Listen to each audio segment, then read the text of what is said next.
Welcome, everyone. Thank you so much for joining us for today's presentation. My name is Katie Ingersoll. I'm the Programs Director at SMU DataArts, and I'm going to be getting us started with a few housekeeping notes. All of the participants will be on mute during today's session. We do encourage you to use the Q&A feature in Zoom. You can find that at the bottom of your screen to ask any questions you have about the content. We will be pausing at a couple moments throughout the presentation to address your questions. So you can go ahead and put those questions in whenever they occur to you today. We also have the chat feature, which will allow you to reach out to our team for help or to troubleshoot any technology issues.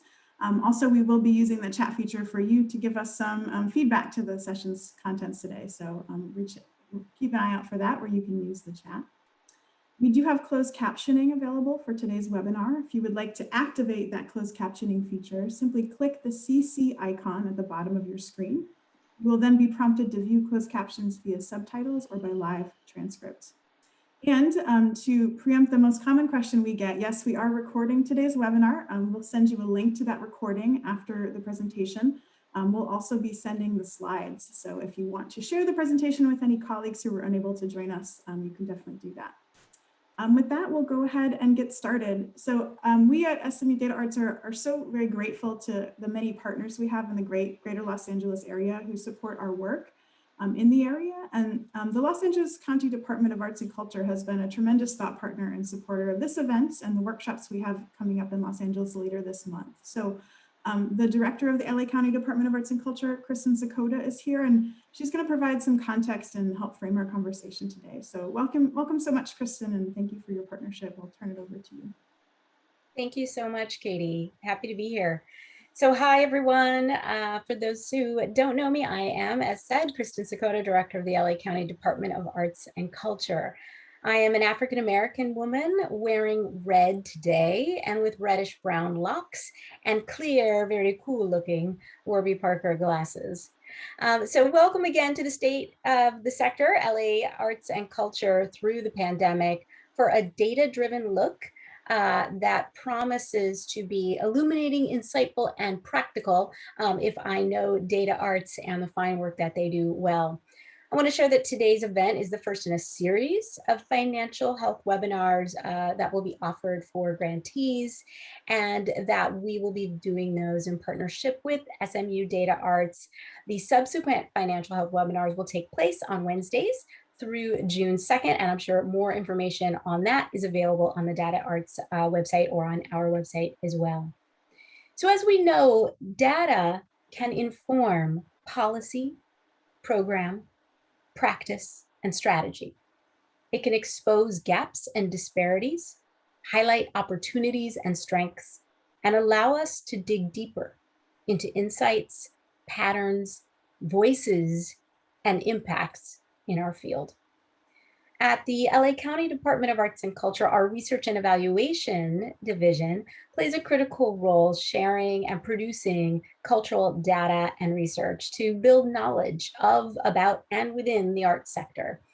And we dedicate much of our R&E, research and evaluation resources, to work that focuses on strengthening diversity, equity, inclusion, and access in arts and culture, whether it's the regional LA region arts nonprofit demographic workforce survey, or a review of the cultural equity and inclusion statement, policy, and plans of our hundreds of grantees, to exploring the role of artists in making art accessible to people with disabilities, or tracking data and disparities in arts education for youth at the school districts all across the county through the Arts Ed Data Profile.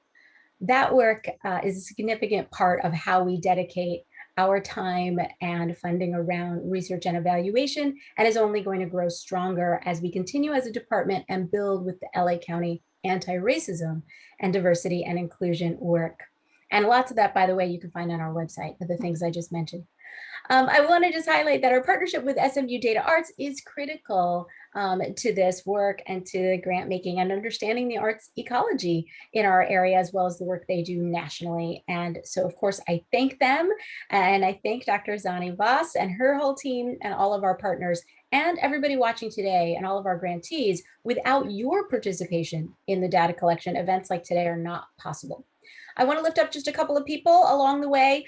You may know Ms. Bronwyn Malden. She's our Director of Research and Evaluation and creates a lot of reports, produces original research, commissions research as well, does data and evaluation. Bronwyn, I don't think you can be seen on the screen, but hopefully you're out there waving somewhere. So we say hello and thank you to Bronwyn. And I want to share that she is also a zine maker and just put out 2 new zines on data digitally: How to Use Data When Reopening and the latest Audience Outlook Monitor findings. And those are on our website as well. And in the next week, we will be releasing our latest report called Make or Break: Race and Ethnicity in Entry-Level Compensation for Arts Administrators in LA County. So look out for that. But today's event is also part of our professional development offerings through the Grants and Professional Development Division, where we offer programs, scholarships, and workshops to support the capacity building of the region organizationally and for individual creatives. So I have to also lift up Ms. Angie Gaspar-Milanovic, who's our Director of Grants and Professional Development, and her team, Mara, Laura, and the entire professional development team for helping to create today's program and all the programs that they do. So hopefully they're out there waving somewhere too. Now, in addition to our staff, and thanking Dr. Zannie Voss, who we love working with and is a real gem in the field, and the whole DataArts team, I also want to acknowledge our co-hosts for today. And that's our municipal local arts agencies in the region: City of LA, Department of Cultural Affairs, but also Pasadena, West Hollywood, Culver City, Santa Clarita, Santa Monica, Torrance, and the City of Long Beach through the Long Beach Arts Council. Thank you so much for your partnership and participation in data collection and co-hosting today. So this is a really pivotal moment. We're all eager to reopen, to fulfill health protocols, to make sure our staff and our audiences are safe and heard, increase visibility for the arts, and advance equity as we seek to not only survive, but thrive beyond this moment. So with all that, the data we collect, how we collect it, and what it tells us and how we can transform ourselves individually and collectively matters. I'm honored to do this work with all of you and to listen and learn as well. And before we get to that, I am going to ask my colleague and yours, Danielle Brazel, the one and only General Manager of the city's Department of Cultural Affairs, to introduce today's speaker. Thanks so much, Kristen, and welcome to everyone. I think we have a robust group of folks, arts professionals, and not just arts professionals, but professionals that are working in other layers of city and local government that care deeply about the work of the arts and cultural sector. And for well over 15 years, the City of Los Angeles and the County of Los Angeles, through the former County Department of Arts Commission and now the County Department of Arts and Culture, have collaborated very closely in its partnership with DataArts to really make sure that this sector that you are all contributing and are part of, we can have a holistic and layered approach and understanding of how arts and culture is supported and what our impact is throughout the region. Look, we're very fluid. We, cross boundaries, cities, spaces and time. And what we need to do is be able to tell a cohesive story about the role that the arts and cultural sector plays in Los Angeles, especially for those that may not be living and breathing it every single day. This is why our partnership with SMU DataArts is so essential. And I am a proud board member of SMU DataArts. And I have had the great pleasure of learning from Dr. Zannie Voss over these past several years. I am a huge fan of the work that she does. And most importantly, that the values that this organization plays in lifting up the role of arts, culture, and creativity in advancing equity, justice, and economic prosperity for everyone. So without further ado, it's my pleasure to introduce Dr. Zannie Voss, Director of DataArts at Southern Methodist University, SMU. Thank you so much, Danielle. And a big thank you to Kristen, Angie Bronwyn, the team at the LA County Department of Arts and Culture for working with us to organize today's session, and to everyone here for taking the time to join us. It isn't news to anyone here that the LA nonprofit arts and culture sector has been hit hard by the pandemic and by ongoing systemic racism, and it continues to face serious challenges.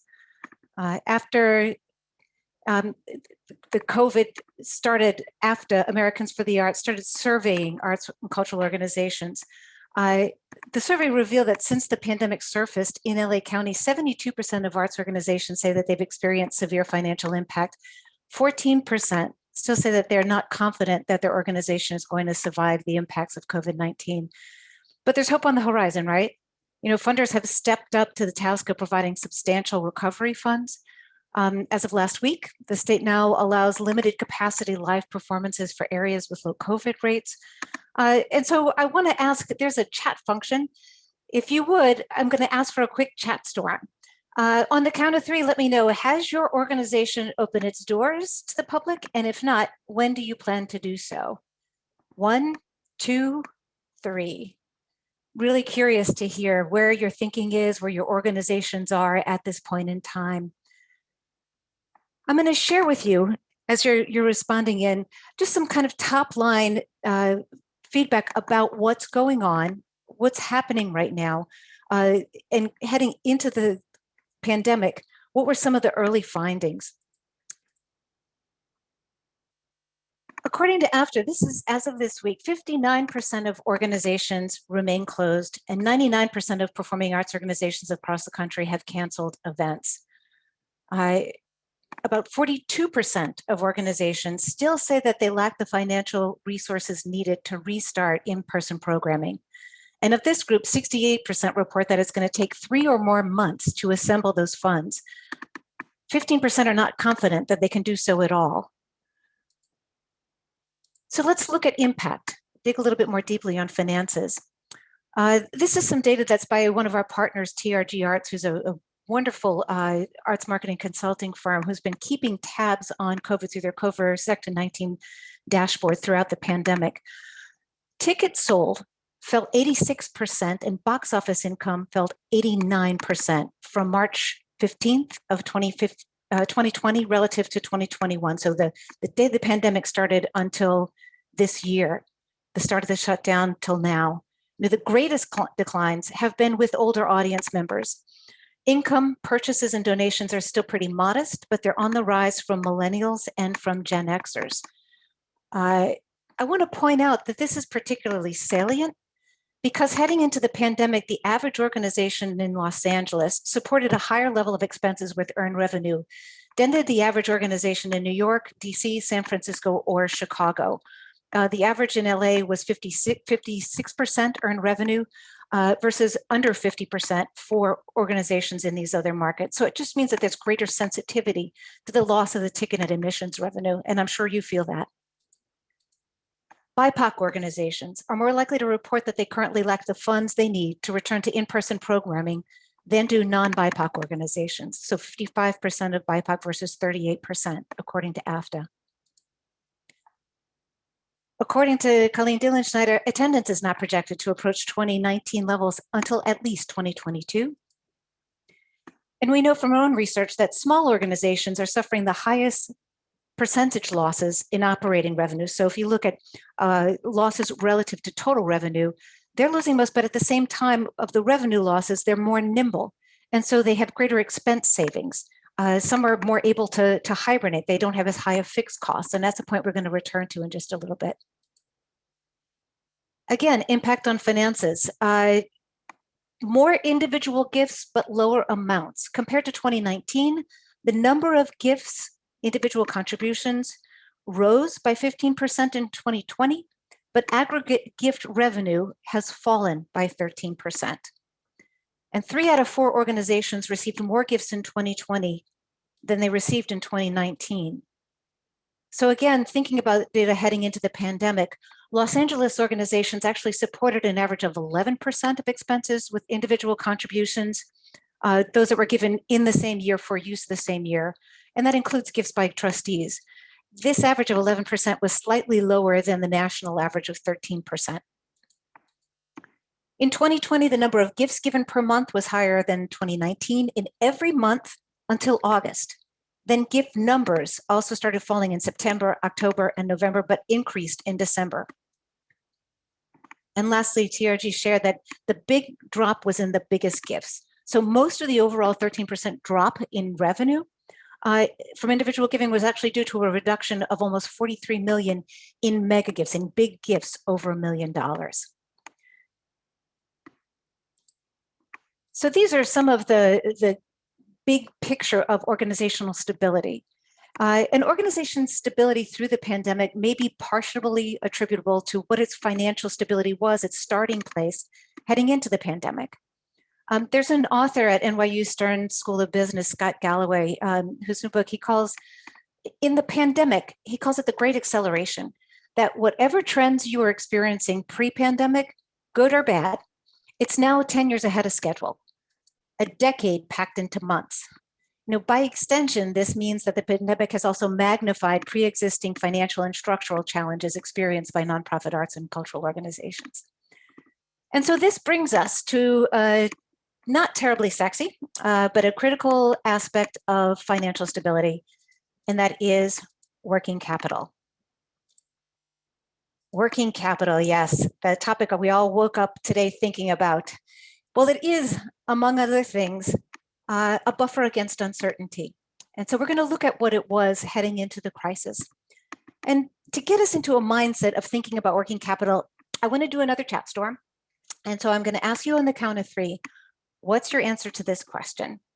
Has your organization ever been cash strapped? And in a word, what did that feel like? Don't be shy. I'm sure some of you out there may have had instances of being cash strapped. Well, as you're thinking about your response to that question, if it's something that you have experienced, you know more than you may want to know about the importance of working capital. And so while few arts organization leaders wake up with excitement over it, many lose sleep when they don't have it. And so what is working capital? Well, we're really talking about it's a measure of liquidity that represents an organization's unrestricted resources available to meet day-to-day obligations. It's ready access to available cash. And when we measure it, we look at it as unrestricted current assets minus current liabilities, a pretty simple, straightforward calculation. It excludes restricted and invested funds, but it does include all forms of savings held as cash. So organizations have to run unrestricted surpluses to increase working capital. And there are different ways that people talk about working capital, different approaches to calculating it. This is how we look at it. And you'll hear me refer to something called months of working capital. And that's just a useful metric that shows how long an organization can survive at its current expense size in the absence of revenue. It declines when organizations run operating deficits or when expenses grow, but the level of liquidity doesn't grow.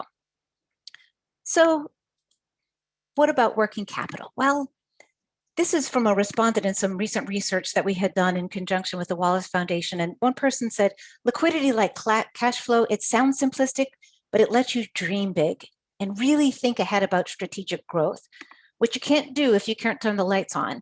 It relieves that not sleeping at night issue, lets you get beyond basic needs. It's where resiliency begins. With that in mind, we asked a couple of questions. The first being from 2016 to 2019, when the economy was strong, did arts organizations take actions to build liquidity levels that could buffer the storm brought on by a pandemic? So here, we looked at CDP data. We analyzed CDP data for over 1,000 organizations that completed the survey every year from 2016 to 2019. And we're going to look at that and relative to organizations that in LA that completed it every year. So the finding is most arts and cultural groups across the country had inadequate working capital, only 1.5 months heading into the pandemic. And this is the exact same level that they had back in 2016. So over time, during a Goldilocks economy, they did not build working capital. Now, the average that you're seeing here of 5 is actually skewed high, reflecting high levels of working capital concentrated a very small number of large institutions. Median figures, or the midpoint in a range, really tells you more about the experience of the majority of organizations. During this period, most organizations ended their fiscal years near break even, so they didn't have anything to squirrel away towards working capital. So in LA, in particular, the finding was true. The majority of organizations did not have a lot of liquidity heading into the pandemic.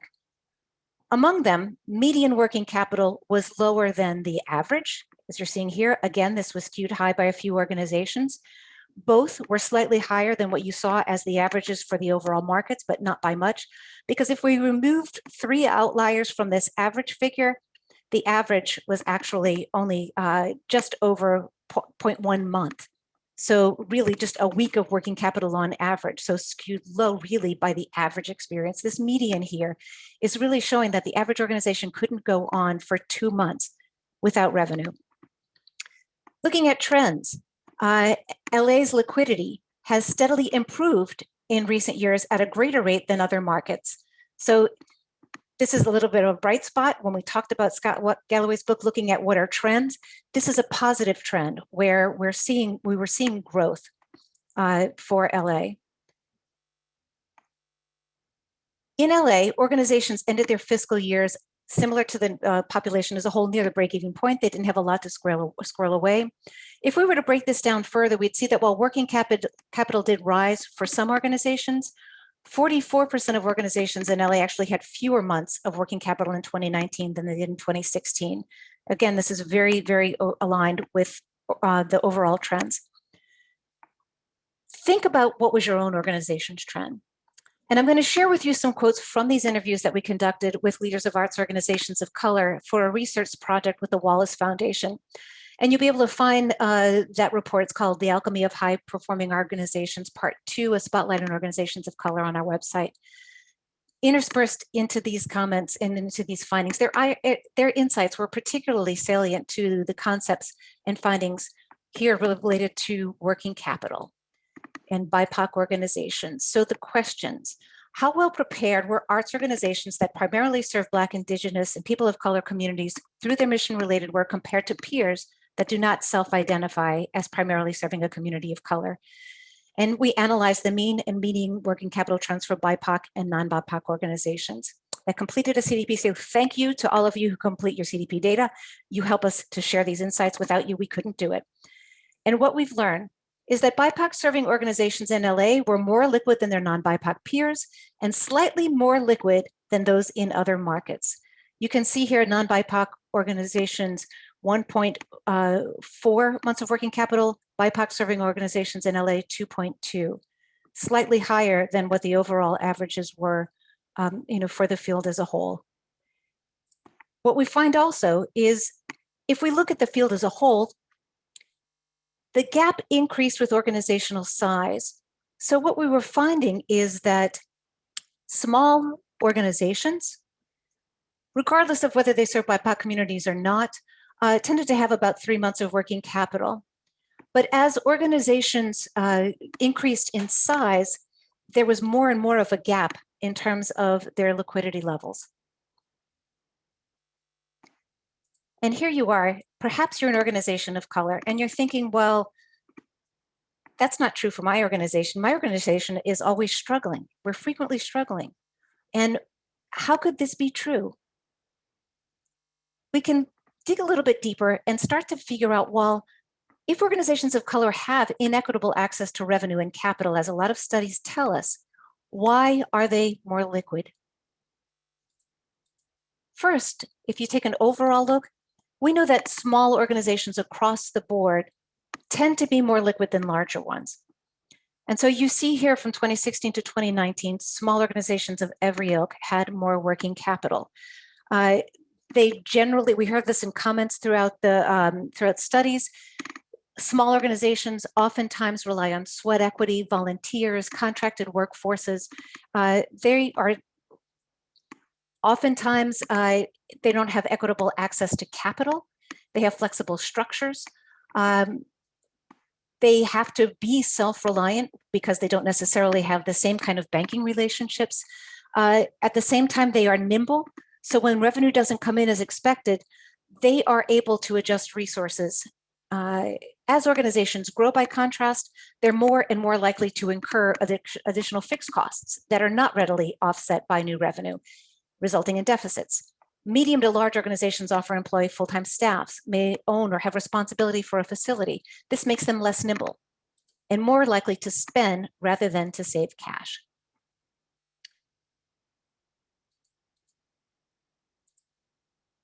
So BIPOC serving organizations. In addition to small organizations overall, we know that BIPOC serving organizations are less likely to grow large. They tend to be smaller than their non-BIPOC counterparts at every size grouping. Again, looking at underpaid or unpaid staff and artists, they don't show up in the financials. When these hidden but real costs don't get counted, organizations can be penalized even further. They don't qualify necessarily for the same levels of support. Here's some comments that we heard. Eurocentric organizations get buildings and resources. Organizations of color don't. Everyone's running out trying to find a ghetto to serve to get the EDI money. It takes away from the organizations that have always done this work, will be there forever. We should all be treated equitably, but that isn't the case. By being small, we were able to put together strategy more quickly. Third, despite inequitable access to revenue and capital, we know that BIPOC serving groups have a strong track record of living within their means and profound relevance to the communities that they serve. You know, these organizations, we heard over and over again, this sense of dedication to never run a deficit, to being financially stable, despite the fact that these organizations are facing racism and gentrification, again, the lack of access to funding, and yet they're running stable bottom lines. When organizations of color seek to grow and they serve low-income communities, their ability to expand is inhibited by a participant base that does not necessarily have the means to generate substantial earned revenue and individual contributions. They face lack of access to corporate foundation funding at levels equitable to those provided to their peers that do not serve communities of color primarily. What we're seeing here is that organizations, not everyone may want to grow, but for those who do want to grow, were unable to have that revenue engine. They lacked agency to have it, and yet they're still able to live within their very limited means. From 2016 to 2019, the average BIPOC organization demonstrated actually an increasing trend of surpluses, whether measured as total unrestricted surplus or operating surplus before depreciation, which is the reverse of what we found for non-BIPOC organizations. This data, you know, we talk about using data to shine a light on what the truths are out in the field. This data contradicts any historical perceptions or racial bias that BIPOC serving organizations are more of a funding risk. Quite the contrary. Some quotes to that effect from the research. When you build community with a group of people who've been historically underrepresented, it builds a lot of loyalty. Organizations rooted in their community are very valued because it's where people find their people. I don't believe there's another way to achieve a healthy bottom line than through success and being meaningful in the community. And every year we put away money. If you eat all your rice today, you'll have none for tomorrow. Always keep rice in your pot. So how can we think about fostering resiliency? We're going to offer just a few recommendations, both for grant makers as well as for arts and cultural organizations. For grant makers, support recovery, imagining, and rebuilding. We encourage funders to support grantee-defined strategies for recovery and adaptation. Place bigger bets on organizations whose communities have been disproportionately impacted by the pandemic and may have recovery needs that measure in decades. Invest in capacity building. Provide flexible multi-year capacity building funds for staff positions and salaries so that organizations can address gaps in human capital. We hear this over and over and over again. Incredibly talented people on the staffs, but just not enough of them. Help organizations to invest in capacity building before encouraging program growth. Reinforce new business models. As organizations emerge from the pandemic, changed or smaller, they're going to need a mix of flexible support. Signal trust in grantees by making unrestricted grants for longer periods of time. And particularly for BIPOC organizations, the trajectory to robust and reliable revenue may be longer. So funding needs are going to be greater and needed for an extensive horizon. And help prevent history from repeating itself. The pandemic presents grant makers with an opportunity to support cash reserves in addition to funding strong programs once organizations have achieved reliably surplus operations. Funders who are working towards equity with BIPOC organizations should consider adding reserve funds to their operating grants. For organizations, know your financial risks. Can you afford a deficit this year? If one materializes, how are you going to eliminate it moving forward? Prepare a monthly forecast of predicted and actual cash receipts and expenditures for the next year. Let that be a tool that you're constantly updating. Make decisions that reduce the monthly cash burn and extend stability. And develop scenarios for surpluses. You know, AEA Consulting, for example, it offers a free scenario toolkit plan. Come up with at least 2 plans. To reopen, consider how much cash you're going to need before earned revenue returns, and then adjust the timeline of your recovery plans given your access to funds. Plan to redo your plans. Uncertainty is going to be a given. You know, just keep monitoring your results regularly and be ready to implement a plan B. Have that plan B and be prepared to implement it and reforecast as soon as you know you need to. And lastly, start setting savings goals. It may not see that savings is something that's even possible right now, but start thinking about after you're open, assemble your board and discuss realistic savings goals. Prioritize rebuilding cash to cover several months of operations, possibly at a reduced size. You know, for example, if your goal is to have 3 months of working capital, then for each of the next 3 years, budget for a surplus equal to 1 month of expenses. Help, you know, come up with what's that going to be a plan to build. And so again, I want to provide a big shout out to all of you who do complete the CDP. CDP participation is essential to our ability to provide findings. We have these reports, Buffering Against Uncertainty, Alchemy of High Performing Arts Organizations, 5 Steps to Healthy Working Capital, all to give you plenty to think about and to understand, particularly with respect to BIPOC organizations, of what is a path for long-term financial stability that we can all relate to. And with that, I'm going to turn it over to my colleague, Katie, and open it up for some questions. Great, thank you, Zannie. Yeah, so before we transition into our next section, if anyone has any questions for Zannie based on what she just went through, please feel free to put those in the Q&A. I also just want to lift up that a lot of really powerful answers in the chat in answer to Zannie's questions, just thinking through and reflecting on the stress that it comes with being cash strapped. So thank you all so much for contributing to that that moment.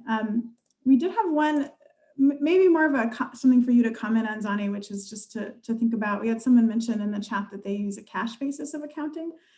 So wondering how, it's interesting because they're wondering how that might affect their working capital if they aren't showing grants earned yet, or liabilities. And also that's true for many smaller arts nonprofits. So if you want to comment on that at all. You know, in some respects, I think, you know, when I think of times of crisis, I think that going on a cash basis actually is quite healthy, you know, because we're not necessarily certain that receivables are going to come in because perhaps the entity that was providing the receivables is also in a crisis state. You know, so I think it's very good to be aware, regardless of which method you use, you know, to think about what is the reliability of the receipts to come in. And I would encourage, looking at here from Michael Bateman, how can we collectively encourage funders to support rebuilding of working capital? You know, for funders, I would strongly encourage just consideration of, as grants are being made for unrestricted purposes, can part of additional funding go towards establishing working capital reserves? Michelle put up, you know, we do have the 5 steps to healthier working capital for those who want to go back and really just think about what are different tactical planned actions that your organization can take to make sure that you don't get back in a position should another crisis occur. Don't leave yourself vulnerable again. When times were good, when it was a Goldilocks economy, we were kind of yelling, please, everybody stop and think about building working capital. But there was just the expectations that the good times would always continue. It's the kind of thing where We don't expect that every organization is going to be able to have really large reserves, but think about what your needs are based on what your operating model is, on the lumpiness of your cash inflows, and make sure that you're protected. Okay. Thank you, Zannie. And we will hopefully have a few more minutes for questions at the end. So keep those questions coming in the chat and the Q&A. In the meantime, I am going to share my screen and we will continue on. So again, thank you, Zannie so much for sharing that with us. If this year I think has taught us anything, it's that change is a kind of a constant, and that good longitudinal data on the arts sector can help us understand how we'll weather this period of upheaval as well as future periods of upheaval. And so our main goal today was to share this research, but I also want to talk a little bit about how this data is collected and to kind of make the case for the importance of extending this data set that Zannie is referencing through 2020 and beyond, so that we can understand how the story that Zannie is telling about what organizations were going through going into the pandemic, we can see how that story continues. And so that brings us to the discussion of the Cultural Data Profile, or CDP, as Zannie said, which is the data collection tool that enables all of that research. And I know many of you in Los Angeles are very familiar with the CDP. You've been contributing your data as a part of your grant application for many years. And today I just wanted to share some of the ways that you can make use of your data once it's entered, and also share some updates about recent changes we've made to this survey. So first, let's take just a quick walkthrough of our process of collecting data and turning it into insights for the field. It starts with the data that you're entering into your cultural data profile. For those of you who aren't familiar with the CDP, it collects end-of-year data on organizations' finances, staffing, and programs. It's often used in grant applications, but also for to drive a lot of the tools I'm going to talk about today. As more and more organizations participate, as you all do the work to put your data in, our data set becomes richer. And our research team also connects that data to other sources like 990 data, census data, and data about ticketing to create a model of the entire sector.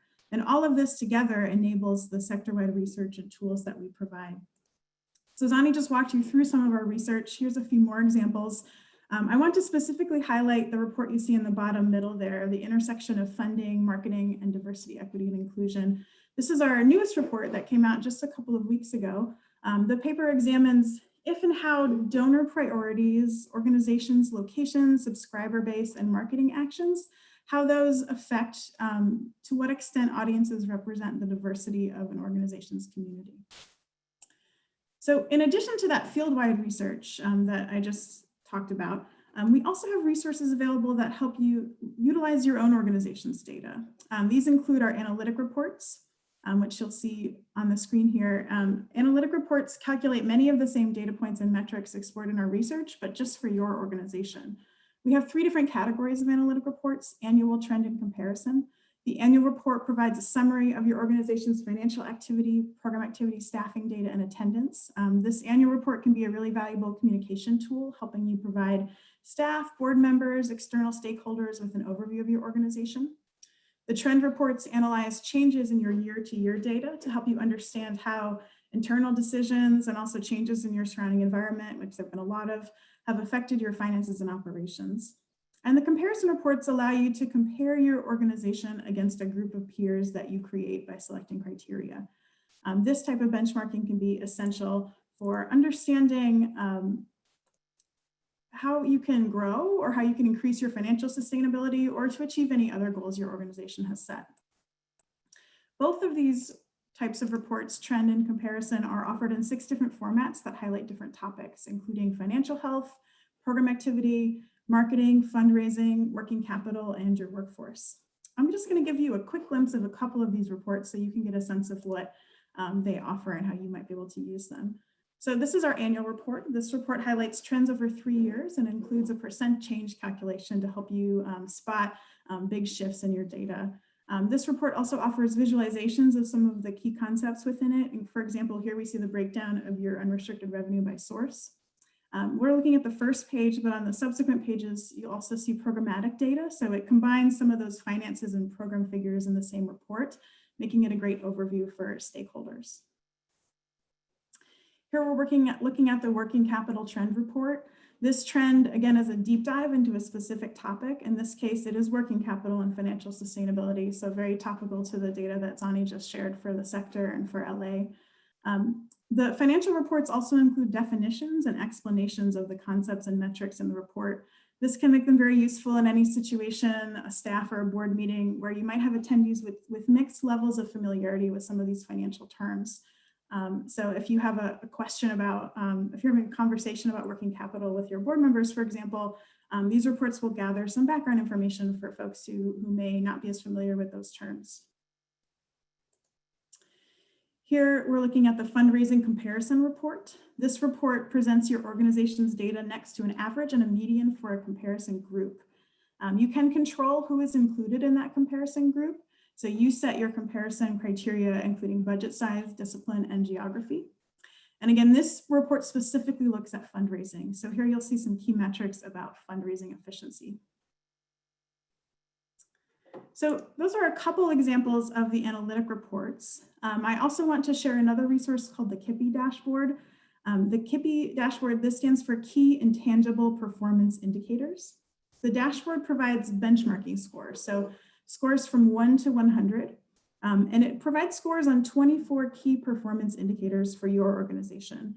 So this dashboard also, you'll see on the screen here, we say it provides a level playing field. So what do we mean by that? Before scores are assigned to your organization, our researchers have done a lot of work to understand and control for factors about your organization that are likely to affect those scores. Let's take a closer look at the dashboard, and then I'll explain that a little bit more. So here's the main page of the KIPI dashboard. Each color dot you see here is an indicator that you can delve into, and the color codes match up to your organization's different scores.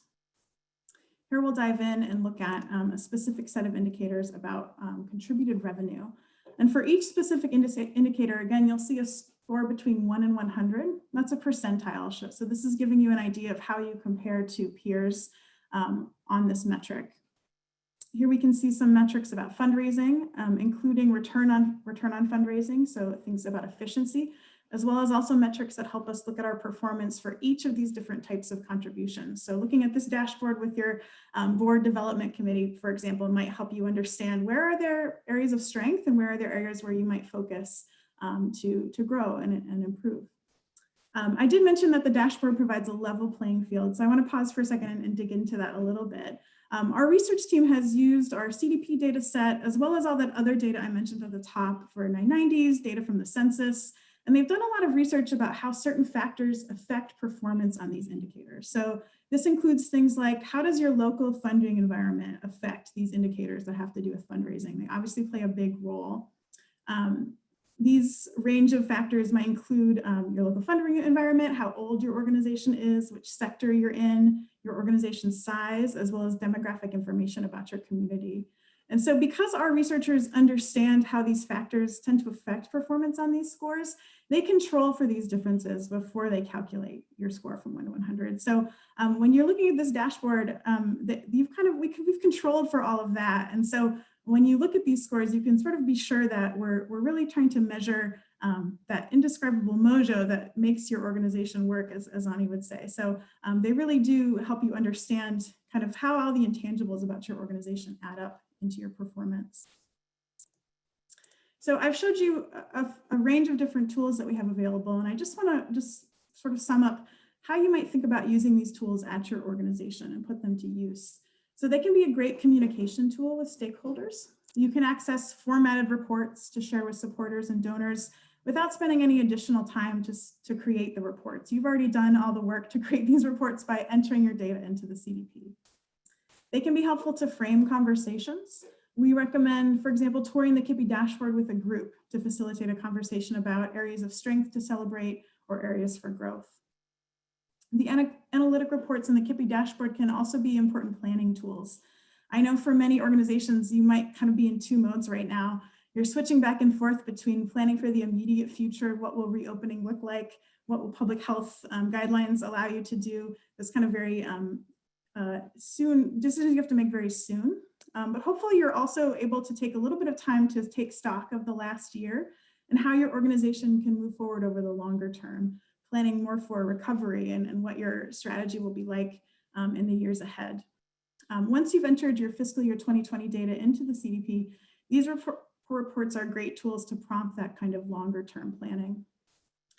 So a lot of that planning will probably start with taking stock of your organization's position after 2020 to help you understand how to move forward. So here are just some of the types of questions that these reports and tools can help you to answer.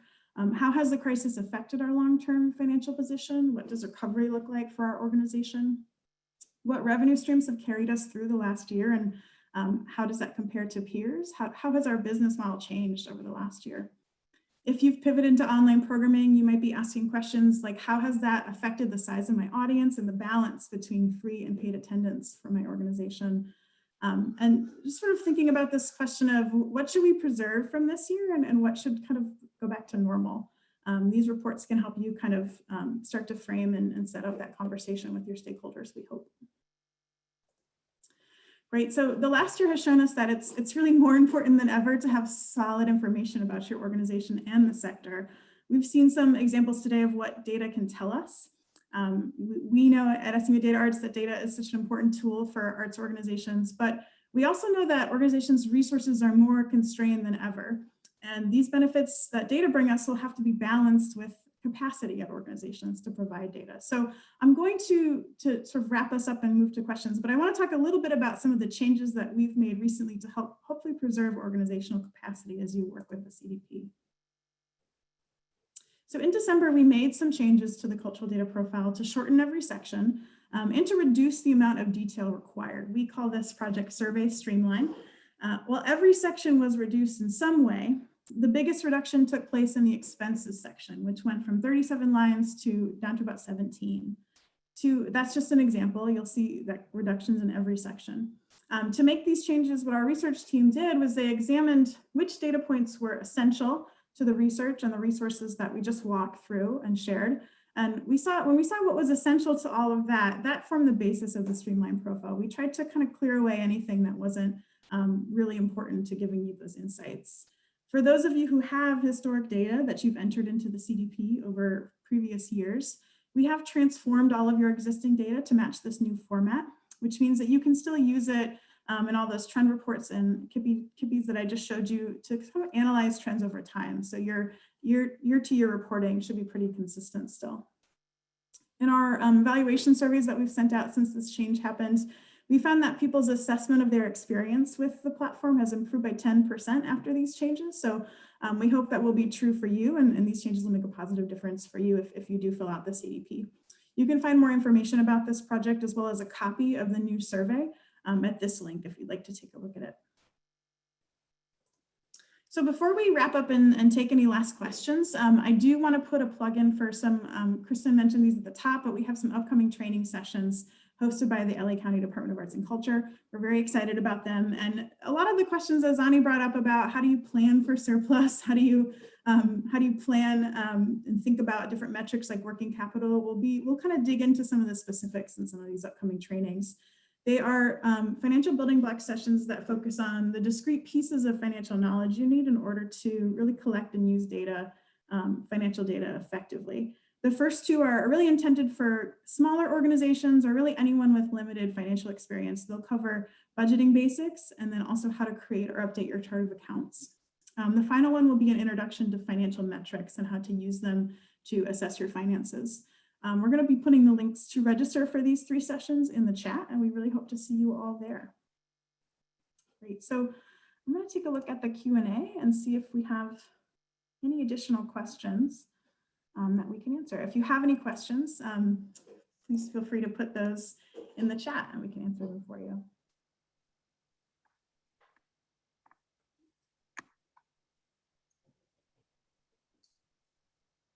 I do have a question just to remind everybody, a question if the recording will be available after the presentation. Yes, absolutely. We will be sending out a recording. We'll also send the slides so you can see that amazing data that Zannie shared. If I can also lift up in the chat along the way, there was a question about how can we encourage the field to support some of these recommendations around working capital, including on the funder side. as well as I sort of put something in, a suggestion also on the grant sort of applicant side. We know obviously some funders do already provide general operating support and things like that, but I'm not sure whether organizations are typically including in their budgets, even for those grants, building working capital as just part of what they're proposing, not necessarily a specific grant for that nature. But I also know, Zannie, you and DataArts, as well as GIA, with workshops on capitalization and now blending capitalization with equity and racial equity approaches, have been doing great work in the field. Is there anything else you can share on just resources or your thoughts on some of these shifts as a field? Thanks. I'm happy to see the field have an appetite for this information. You know, sometimes it's in the midst of crisis where we start looking for how can we change the way we do things. What my greatest hopes are is that funders will be more open to understanding some of the unique challenges that are faced by BIPOC organizations, as well as kind of dispelling some of the myths about financial stability, and that what we'll see is organizations that have for so long barely been able to get by in terms of organizational capacity, really heavily reliant on donated space, volunteer labor, you know, looking at if only they were also then able to have greater investments in staff, in marketing staff, professional development staff, of all the great work that's being done, how many more people would they be able to reach? You know, that I know all organizations are struggling right now. I think it's a great moment for us to be in a place of welcoming and considering how can we do a better job as a field of understanding one another and of supporting some of the work that has been done by organizations historically for communities of color throughout time in order to better serve the communities themselves, not just the organizations. So, you know, thinking about, is this a moment where we're actually able to overcome some of these challenges? You know, I realize that organizations don't necessarily need us, but if we can help in telling the story, to shine a light on some of the issues, to provide a magnifying of that voice, really that's where our hopes are. So I think there's a lot of opportunity right now to change the way things have always been done. And a huge thank you to Kristen and to your staff for the opportunity to share today's session, and a huge thanks to everyone here who took the time to listen in. Thank you. And I just also want to add, I did see a question about if there's a fee to access all of the tools that I shared, and there is not. These are available to you. You know, they're available once you put your data into the CDP. So, you know, there is no monetary fee, though we do appreciate the effort that takes. It takes a little bit of time to get your data in, and we want to make sure it's worth it to you. So that's why we're really committed to providing these resources to all organizations who participate in SMU DataArts. And let us know how we can be useful. Let us know how we can do a better job of providing you with information and data that's going to be helpful to your decision making and to your knowledge about the field. All right.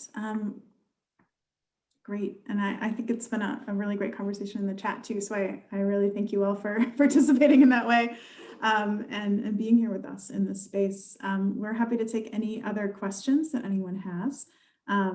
And we just thank you for being here. And we will be sending links to a lot of the research that we shared and the recording and the slides after this session.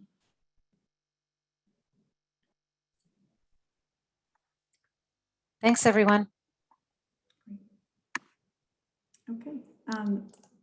Excellent. Well, I think then we'll go ahead and close this portion. We'll keep the chat open for a little bit if anyone has final questions, and we do encourage you to stay connected with us through social and join us for our upcoming workshops. We're really excited to continue talking with all of you about financial data over the next few weeks. So, and thank you everybody, all of our presenters for today. Thank you very much.